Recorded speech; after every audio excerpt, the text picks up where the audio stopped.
Now, despite the pandemic, house prices are soaring again. Demand is sky high and supply is not growing anywhere nearly quickly enough. The picture is pretty bleak. Since the turn of the century, house price growth has soared far beyond the growth in average wages. Consequently, buying a house is getting harder every year. Now reports are circling that the government is about to further water down its own planning reforms, news that will be disappointing for those who would like to see housing supply actually catch up with demand. Yet today, a new bill is being presented to Parliament that would give residents the power to decide on housing developments on their own streets. In what is being hailed as a potentially huge step in turning around the housing crisis, proposals suggested by a group of MPs would allow new housing where it's needed most and, crucially, where it has the support of local people. Well, joining me now to talk about this is the MP who is actually presenting this bill to Parliament today, John Penrose. Welcome to the show. So firstly, your bill proposes something called street votes. What on earth is that?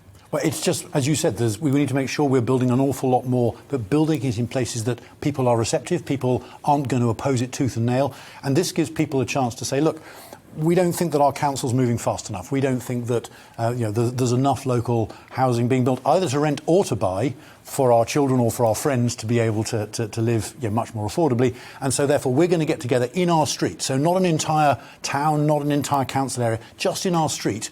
We're going to have a vote with a plan. We're going to vote on the plan, and if enough people think it's a good idea, 60% of the local residents, then the plan applies, and that means you can start building straight away if it matches the plan, because it's got local agreement, because it's got local democratic legitimacy, and it just short-circuits everything, and you know that the local community is in favour. And we've seen so many attempts at planning reform over the last decade in particular, and so many of them just get watered down or junked in their entirety. Now, the latest set of planning reforms put forward by Robert Jenrick have already had this algorithm removed. Now it looks like they may well have this zoning system taken out as well, and it looks like these targets that could be imposed on local authorities may not be imposed after all. I mean, what's the point in the government's planning legislation as it stands? Well, I can't speak to what may or may not happen to the plans. We'll have to wait and see about that. But at the core of Robert Jenrick's ideas, there is actually a really good idea, which I hope we're not going to lose, which is this idea of saying, if you are building in accordance with your council's local plan, so on a much bigger scale than I'm proposing, and it's in the right style, so they predefine a style which matches what's there already, so everyone knows it's going to look good and it's going to look beautiful, then at that point you can get on with it. You don't have to go through the normal planning process because it's kind of pre-approved.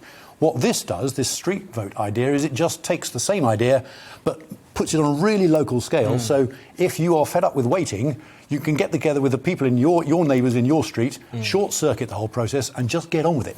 And one of the things that the advocates of this idea say is that this creates buy-in for communities. So often when there's house building going on, if you live next door to that house building, you're going to be pretty annoyed. You don't want all of the disruption. You potentially don't want anything blocking your view. Many people think that their property rights extend well beyond their own property itself. This tries to fix all of that by giving people a stake in what's being built. It gives everyone a stake because you get a vote, and it's got to be 60% of you, not just a bare majority, but 60% of the people in your street have got to agree with it. But also, there's some rules built in to say you can't just build some huge skyscraper next to my house and sort of block out all my lights. So there's some rules to make sure that it's sensible, it's proportionate, it's not sort of ugly and horrible.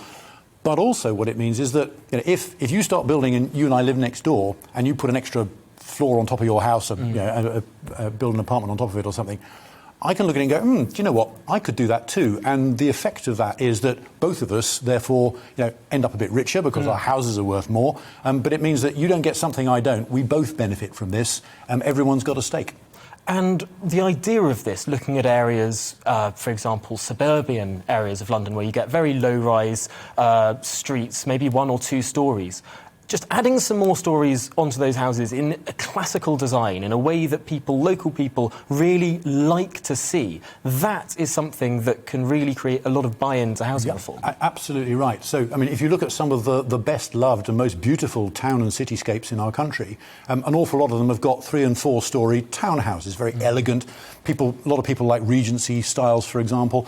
Now, why can't we do that again? And this will allow people to say, well, why don't we change the look of our street a bit? maybe move in that direction. And if we all agree on it, then we can just get cracking. We don't have to wait for any bureaucrats to say yes. Well, that sounds like a pretty decent proposal. And just finally, what are the chances of the government actually taking up this bill? Well, I've been speaking to ministers and saying, look, this is something which is in line with what they're already suggesting. It's just a very local version of the best bits of what they're already suggesting. So far, they've been receptive. Obviously, we're going to have to wait and see what they do and say when I presented this bill to Parliament later on this afternoon. But fingers crossed, so far, no one's swallowed their tongues in horror, put it that way.